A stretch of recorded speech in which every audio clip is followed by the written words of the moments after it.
Halo, selamat pagi anak-anak sekolah minggu semuanya. Losa Herti dan juga Losa Paulus bersukacita hari ini karena kita masih boleh mengikuti ibadah sekolah minggu.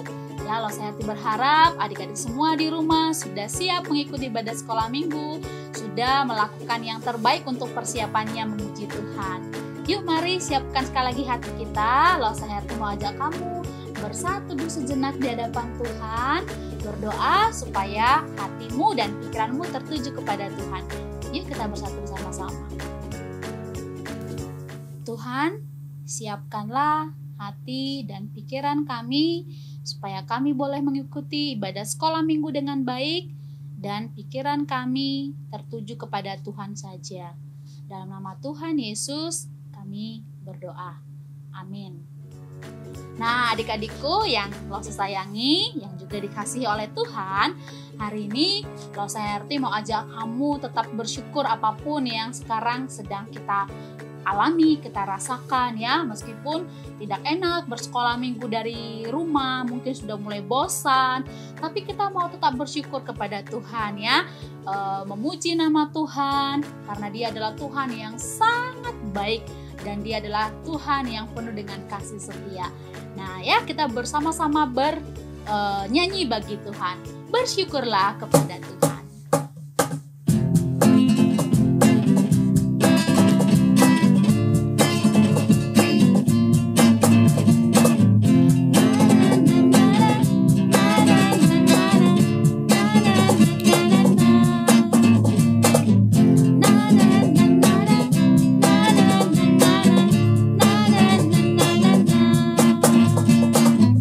Haleluya, ku memuji Tuhan.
bersyukur karena kasih setianya Tuhan. Adik-adik, kita juga mau mengatakan kepada Tuhan, Tuhan, sebagai ucapan syukur kami karena kebaikan Tuhan, kami mau membalasnya dengan sungguh-sungguh, menyiapkan hati kami, membuka mata kami, membuka telinga kami untuk mendengarkan firman Tuhan, supaya kami lebih dekat kepada Tuhan dan mengerti apa yang ingin Tuhan katakan kepada kami melalui firman Tuhan. Nah, adik-adik, kita mau merenungkan firman Tuhan. Kita naikkan satu pujian, buka mataku ya Tuhan, sebagai permohonan kita kepada Tuhan, supaya Tuhan menolong kita mendengarkan firman Tuhan dengan baik.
Open our eyes, Lord. Open our eyes, Lord. We want to see Jesus, to reach out and touch Him and say that we love Him. Open our ears, Lord, and help us to listen.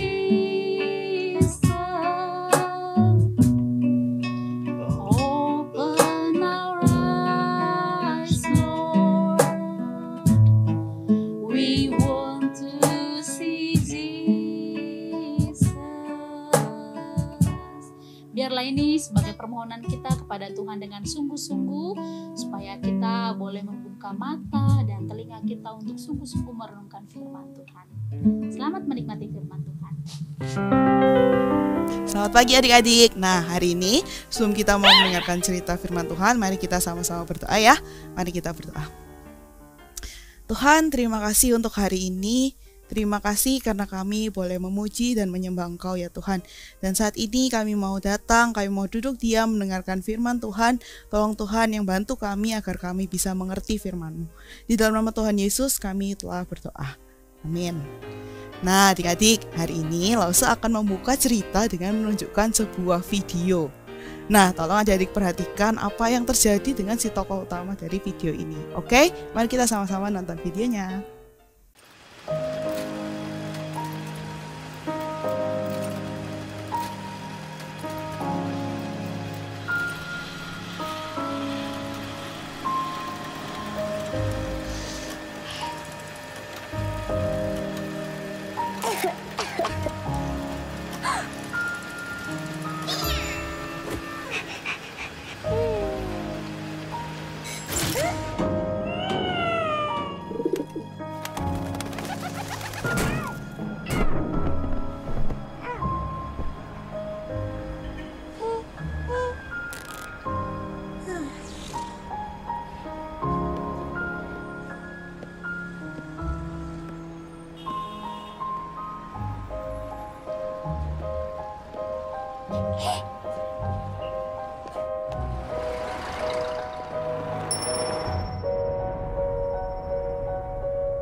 Nah, dari video tadi kita bisa lihat tokoh utamanya siapa?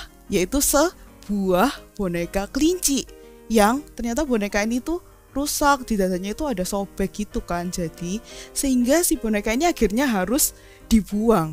Sebenarnya mau dibuang langsung ke tong sampah, tapi karena tong sampahnya nggak sengaja ketutup, akhirnya boneka ini terbuang ke jalan. Dan kemudian dia berusaha mencari cara bagaimana supaya dia itu bisa sembuh gitu ya, supaya nggak sobek lagi gitu. Dia pergi ke tukang pakaian, terus dia ke dokter, tapi dia belum berhasil sembuh. Sampai akhirnya dia melihat sebuah benang dan dia mengikuti benang itu.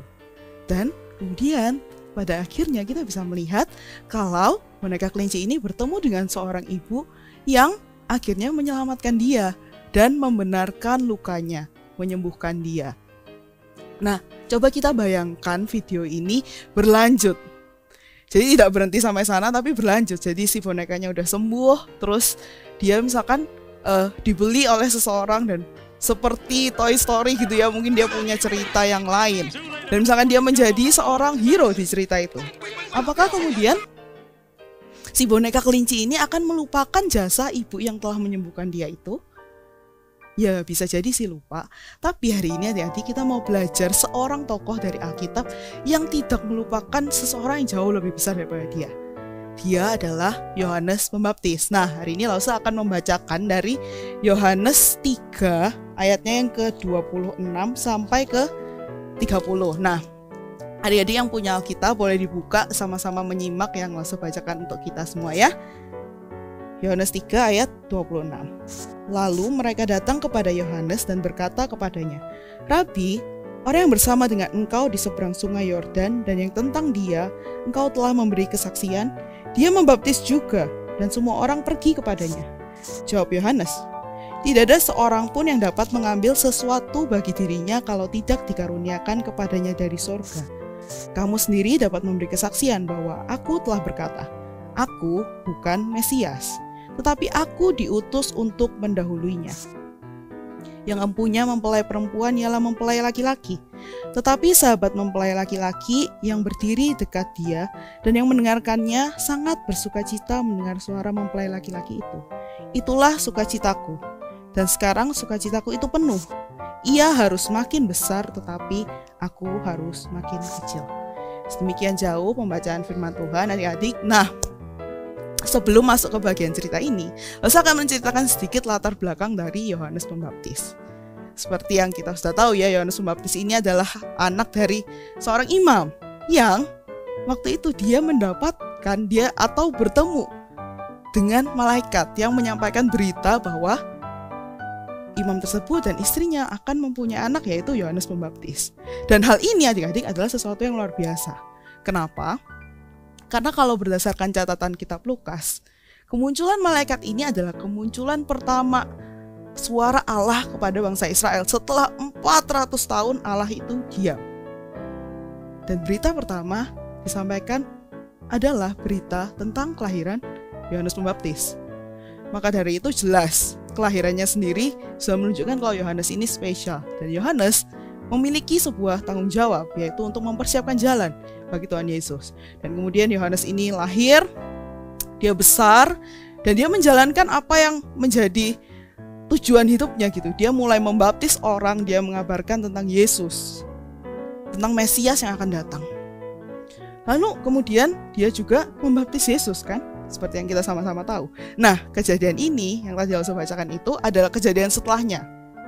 Jadi setelah Yohanes membaptis Yesus, Yesus mulai pelayanan. Dan Yesus mulai diikuti orang-orang. Nah, di sini yang kita baca tadi, murid-muridnya Yohanes itu marah mungkin atau iri mungkin gitu, melihat kok orang banyak jadi ikut Yesus, nggak lagi ikut Yohanes. Padahal Yohanes ini kan dia terkenal gitu ya, orang-orang mendengarkan dia, orang-orang mau dibaptis. Tapi sejak kemunculan Yesus, semacam muncul pesaing untuk Yohanes. Tapi luar biasanya adik-adik, lihat nggak apa yang Yohanes katakan waktu murid-muridnya tuh mulai ngomel-ngomel, guru itu loh, ada orang lain yang berusaha menyayangi kamu. Tapi Yohanes itu santuy. Dia bilang gini, kalau bahasa sekarang gitu ya, dia bilang, ya terus kenapa? Ya memang itu, aku udah bilang kalau aku ini bukan Mesias dan Yesus itu adalah Mesias. Jadi ya sudah selayaknya seperti itu. Jadi kita santuy saja. Memang seharusnya seperti itu. Nah, adik-adik bayangkan seperti ini ya. Apa yang Yohanes lakukan ini sangat luar biasa gitu. Coba adik-adik pikirkan gitu. Misalkan adik-adik ini itu dari TK sampai sekarang itu selalu ranking 1 di kelas. Nggak ada lawan. Guru tanya apa bisa jawab semua gitu. Lalu tiba-tiba ada seorang murid baru masuk ke kelas kalian. Dan murid ini lebih pintar dari kalian. Ngacongnya lebih cepat. Terus jawab apa-apa lebih cepat, lebih benar. Dan akhirnya di akhir semester dia juara 1. Wah, apa yang adik rasakan? Mungkin sebagian bakal dongkol gitu. Kenapa ini ada orang baru yang mengalahkan aku? Mungkin sebagian lagi kayak, wih aku harus berusaha terpacu untuk belajar lebih baik, belajar lebih keras. Tapi apakah ada yang bisa dengan lapang dada menerima kalau ya memang orang ini lebih pintar daripada saya? Dan itulah yang dilakukan Yohanes adik-adik.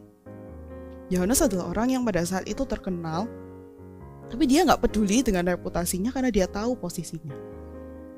Dia nggak peduli Tuhan Yesus ini seperti mengambil murid-muridnya karena dia tahu dia tidak sebanding dengan Tuhan Yesus gitu. Nah mungkin adik-adik ngomong, ya iyalah Lause, Tuhan Yesus mah ya jelas dong Yohanes merasa kalah gitu sama Tuhan Yesus gitu. Tapi ingat adik-adik, waktu itu banyak orang belum percaya Yesus dan ini baru permulaan dari pelayanannya. Dan kenapa Yohanes tetap percaya gitu dan bahkan berani mengatakan bahwa Yesus itu adalah Mesias? Jawabannya mungkin satu adik-adik. Karena Yohanes sudah percaya bahwa akan ada Mesias yang datang dan dia sedang mempersiapkan jalan bagi Mesias itu. Dan ketika Yesus datang untuk dibaptis, di sanalah Yohanes tahu inilah Mesias yang memang datang untuk menyelamatkan semua umat manusia. Mesias yang jauh lebih besar daripada apapun di dunia ini yang bisa menyelamatkan manusia. Dan Yohanes sadar betul posisinya siapa dia.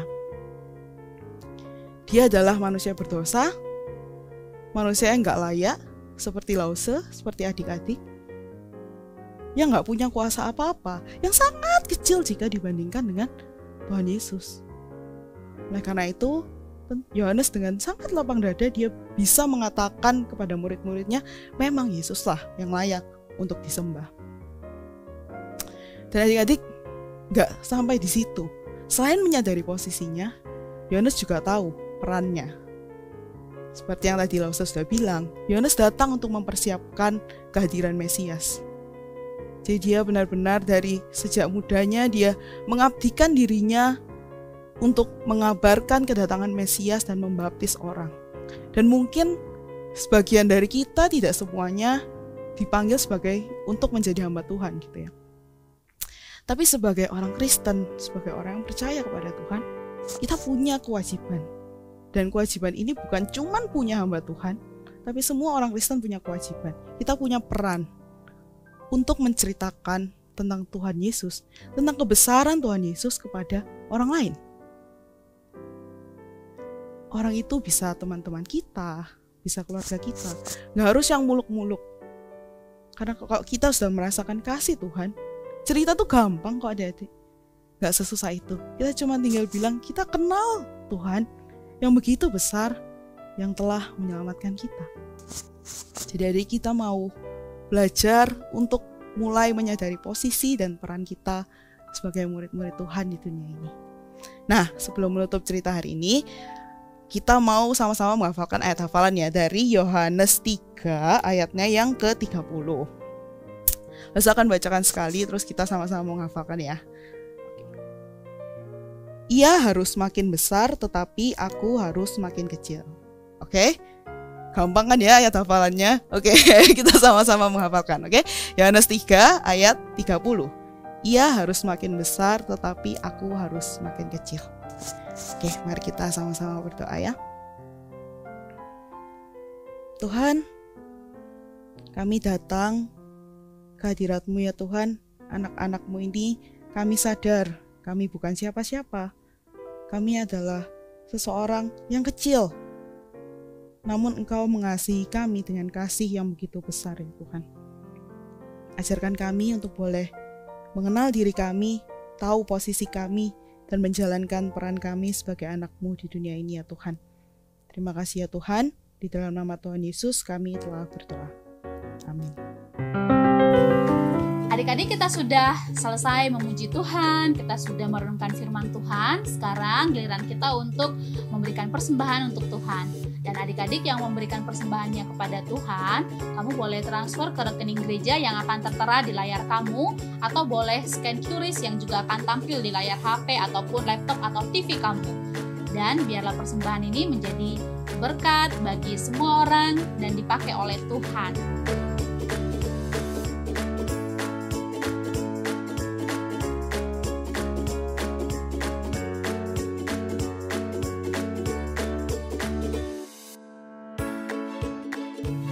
Adik-adik, sekolah minggu kita telah usai. Lausa Herti dan juga Lausa Paulus sangat bersuka cita bisa beribadah bersama-sama dengan adik-adik di rumah hari ini.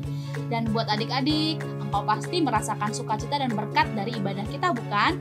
Nah, oleh sebab itu, kau juga harus berbagi berkat bagi teman-temanmu atau saudaramu yang belum beribadah kepada Tuhan ya. Dengan cara apa? Dengan cara share linknya ya, lalu kemudian bagikan kepada mereka supaya mereka juga boleh mendapatkan berkat. Tuhan Yesus memberkati. Sampai ketemu minggu depan.